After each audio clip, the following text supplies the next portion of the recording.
The last question I have before I open up the floor is, and this goes into relationship. If people marrying or people going to marriage or they already are married, is it okay to have sexual relations with your spouse, but while using any form of contraception? Say that again. Is it okay to have sexual relations with your spouse while using any form of contraception, like condoms, birth control? Yeah. Anything? We did the most research on this question because I was like, Yes. I don't know. Because I wanted to give an Well, before a disclaimer, just remember this is insight. This is we're trying our best to give information as much as we can. There's no we don't want you guys to think like, oh my goodness, and get mad at us. Well, don't throw tomatoes and don't throw chairs. This is insight. This is you will throw it back. So go ahead. So in reading a few different articles and hearing a few different positions on this as birth control and Christians within a marriage, because there's the belief that children are a blessing from the Lord, so who are we to kind of contain that, so there are families that just don't ever use birth control and have like 20 kids. And so in a common theme in the articles and sermons that I was reading and watching, regardless of their ending position, was that the Bible is not specifically clear on this. The Bible does not specifically address this. But what the Bible does definitely talk about is planning and wisdom. And so when we approach our family, we may not have specific scriptures to use as far as contraceptives and birth control, but we do know that it is of the Lord to be planning and to be wise in our decisions. And forgive me, I don't know the specific reference, but I know it's definitely in there where it talks about how the Lord says that he who can't manage his own household, is worse off than an unbeliever. And so as parents, if you just have 20 kids, you're not using wisdom, you're not planning, you can't take care of those kids, and that also in a sense will hinder you from the ministry. And then we were watching a video on John Piper where he gets very theological on the issue, but he talks about how in the ideal world, before the fall, it would be nice to say we could all just have as many kids as we wanted because we're all going to heaven anyways, and we don't have to be missionaries and pastors and do all this work with our lives, and we could just have all these blessings for the Lord. But the truth of the matter is that afterward, we have a fallen world that we're responsible for taking care of. And so to have 20 kids while trying to take care of the fallen world, and just because children are a blessing from the Lord doesn't mean it's a sin to kind of use our wisdom and planning to rein in on those blessings. So that was kind of the take that I took. Now that listen to what you said, it's kind of one of the questions. Okay, where does the beginning of life, where does life begin in that sense? So, like, is it wrong to use a contraception if life hasn't begun? That makes sense. Is that where you kind of go in that direction? Yeah. Anybody have any So thoughts? any non-abortive method of birth control. So obviously we're not talking about Plan B pills where you can take the emergency contraceptive of like, oops, I had unprotected sex and I don't want a baby now, so you take something that could harm that. But if it's proven that the method is not going to destroy any kind of fertilized egg, then, life hasn't begun, and so it's okay to kind of use your planning and your wisdom in deciding when it is okay to do that. The same way that I heard it said that marriage is a gift from God, and we're still allowed to, marriage is a gift from God, and we're still allowed to use our planning on wisdom on when and how and where that takes place. So it would be the same way with kids. Like, we're allowed to dictate when that union comes together appropriately with using those things. So it's the same way with our family. If we're not ready for a kid, the same way you're not ready for a marriage, you can be like, well, marriage is a blessing from the Lord, so just welcome it and don't have any restraint on it.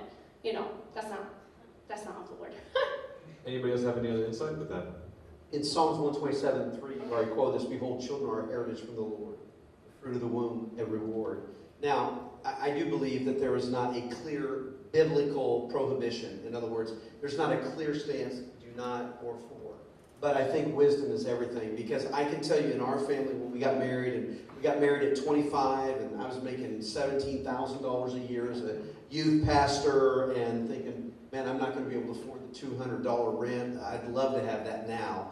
And, but it took planning, although I look back now and go, we'd never be able to afford children, it is just, and they seem to get more expensive as they get older. But, I can tell you in our marriage, I can tell you the 3 times that we didn't use, some type of control. And we say Kaylee, Brianna, Cameron. We know, we know because it was a plan. We went, we're ready. we think, and then it comes at you like a freight train, you know that. And then you stand there and hold that precious baby and say, how will I ever love her, like I can, and God gives you that love. So there's not a clear biblical directive on that. And a lot of people would say there is, and I would love to see if you can find it for me. I couldn't, but I think it's wisdom, and I think it's wise to use planning. Yeah, me too. Wisdom is definitely key. We're using wisdom now. When people ask me, they say, Pastor Peter, where are the babies? I said, no, we're still practicing, y'all. We are practicing, and practice makes perfect. And so we will use wisdom, and we will. He's done talking for the rest I think this is great insight just for people who are in a relationship and later on get into that, because we all should have that goal of getting married, but also have that insight now. So I think, so give it up for the panel real quick. I want to give, are you guys okay with like 10 minutes of just on the floor questions and see those some curveballs? So we have one here. You just, go ahead. So, I mean, if we use logic, of course, having sex is for creation. I mean, is it not? So, just inhibiting that. I mean, of course, the Bible doesn't say, this is bad or this is not bad. But, do plants pollinate and just not, Did you have something? Go ahead. Okay, I'm going to try and stay focused on your question and not tail off. So first thing I'm going to say is I think as humans we're very, very different from plants. While I'm willing to put humans into the category of animals, we're a different kind of type of animal in particular ways. Particularly we have the Imago Dei, the image of God. All of that to say, for humans I believe that sex is two things. It is not simply procreation. It is also intimacy. And so, this is something that actually I can't help but not go back to it. But it's both is what I'm trying to say. I mean, Yeah, it is both. But I think. It's just, Oh, sorry. Go ahead. no, that's it. So no, I think it is both. But I think you don't need to. I'll just be honest. From kind of my own experience and listening to other people, sometimes sex is simply procreative, and it's not intimate. Just be honest. Sometimes it is for the pleasure of one person and not the intimacy of both. And sometimes it is really for the intimacy of both partners. And I think with that, we have two sets of, we're created in two ways. I mean, we're spiritual beings, we're also physical beings. And I think the procreation aspect can be simply a physical being, a moment. It shouldn't be, but it sometimes is. I think the intimacy aspect moves much closer towards our spiritual realm. And in that case, we're doing something very much more than simply procreation. Which moves us outside the realm of animals and outside the realm of plants, which is exactly where the Roman Catholic Church goes with it, goes to it, the topic of contraception, which is why the Roman Catholic Church holds there should be no contraception, is because it is about this intimacy. And the intimacy of planning, it's not just a, hey, I want to feel good tonight, so let's, drop our drawers and get to it. It's the intimacy of, look, we need to have this conversation. Oh, well, here's where I am, in my cycle, and, Right. And guys are like, oh, awkward conversation. And it's, but the Roman Catholic Church says, yeah, but that's an intimate conversation. Yes. It's not just a, hey, I want to have physical contact with you. It's this movement towards intimacy. So I don't know if I've answered your question well enough, but I think the contraception issue generally is not a problem for Protestants as a whole, because Protestants say, no, it is about procreation as well as intimacy. And as humans in the image of God, we have the ability to say, no, we need to, we don't want to procreate at this point. And God has, helping us through that. Now, I'll just tell you this. My wife is a child of contraception. That is to say, the contraception didn't work. So, God still has a way of, if God wants to move in this, outside of human intervention, God can. Not that I'm going to say God usually does, but it is a possibility. So have I kind of addressed? The plant thing. Are you saying more like, is it good? Is it like one or the other type of thing? Like, is it, why should we not procreate and have intimacy? But it's kind of the same thing what he said along the lines. The plant thing was kind of stupid, I think. No. But, so we see that, it's, the purpose is for creation. That's the number one purpose. So, and of course, intimacy. From a biological perspective. Right, okay, well, that's how we were created. So, I see it as like an unnatural thing. Do I eat like a piece of pie and then puke it back up? Like just to get the pleasure of eating the pie, but not going through and getting fat or something, whatever. Sure. I just see it maybe against, God's creation. This was his intention, I don't know. But there's order to it. There's an order to it, because to say that it's God's creation to, procreate and have life, that's true. But if it was out of line, then everybody would be pregnant and girls would be getting popped all the time. And This is like a man-made thought, though. sure, well, but God's creation, no way. God's creation is for intimacy, okay?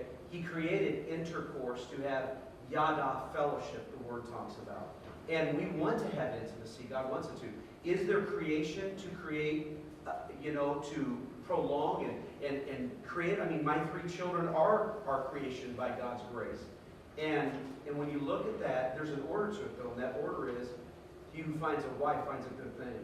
And there's an order and a discipline that God has to create life. I want to show you though. I understand what you're saying, and so.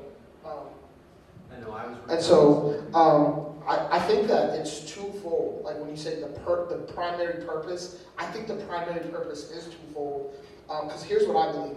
Take it or leave it. I believe that the Bible says when God created Adam, he created Adam from the dirt. Adam was what he was. And when God went to create Eve, what did he do? He didn't pick up from the dirt. He took what was out of Adam and created Eve. So I believe that Adam, by himself, could have possibly, just my thoughts, procreated. Okay? You understand what I'm saying? Created by himself. He can, boom, there's another Adam. But I believe the reason that God didn't allow Adam to have that kind of ability is because he never wanted Adam to create without intimacy. You see what I'm saying? That's why I believe it's twofold. I believe that God was looking for Adam to have intimate moments, which is what makes it twofold for me. It doesn't just make it, hey, this is about us reproducing. I don't know. That's just my thoughts about it. Could be off. All right, I don't want to drag this out too long, but so, I'm sorry, can I call you by name? Yeah, Anthony? You can make up a name, I don't really. I just feel awkward. Steve. Yeah. Steve. So Anthony, from your perspective, do you think that every sexual act should be open to procreation? Yes. Okay. Of course, this is like the 0.1% of thinking, but I've slowly developed this. It just seems to make sense. You can't have one without the other. Why would you? Kind of like, why would you have sex to have a kid and cut the pleasure out? Yeah. So, well, I'll say you're certainly not 1%. Yeah. Again, large swaths of faith traditions hold to your position. The position that you're espousing, whether you actually hold to it or not, I don't. So the next question becomes, in this moment of intimacy, because you're willing to grant us that, right? You're willing to say that this is an intimate relationship. So I guess the question would become, should one, and you don't have to answer this, okay? But it's just to kind of help you work through it. Should one only have sex when it's possible to conceive? That is to say, 4 weeks, is generally a woman's menstrual cycle is 4 weeks. should you only have intercourse during that 1 week? I've thought of this too, and like you were talking about the Catholic Church, they believe that you are allowed to when, and I don't see why not, but I don't know, I just don't know. This is probably a question like I mean, of course, after. Yeah, just so to be honest, I we- wouldn't, when I get married, I don't, want to only do it when I have a kid, but yeah, I think maybe that's the right. I think this is, like I said, this is a question even after, when we dismiss. I appreciate if we can talk more about it, kind of, yeah. So, I got John here. So what do you got for me?